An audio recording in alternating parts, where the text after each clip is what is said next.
was done just that you're and preparing selected to do an this, image, but or this this is you not feel you're due done, you can this week. click It's due out of it, August and then your 6th. post And is I wanted to complete. make sure But that of course, if you decide understood that that. you reread it and there's a mistake, So or I you will decide that you want get to back add to you something shortly with or yet edit it another all video. together For you can the come next into two two sessions. sessions, go into this so that pencil we can icon and just edit be the sure post. that we're all on the same page. And again, you I, click out. I and can't it's do it done. all in one video because So I have hope some time that restraints you're with the all app that I'm feeling more using. comfortable with So this I'll get back to you second session of the third week. And the only thing actually due for this session is the Padlet.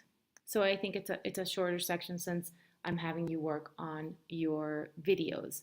And those videos, as I said before, the collaborative strategic reading, the close reading, or the reciprocal teaching strategy that you'll be sharing in that video is not due to August 6th.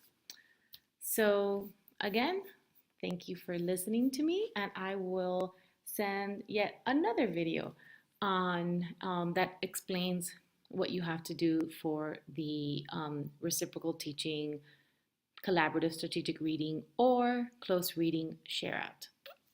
Hope you're well.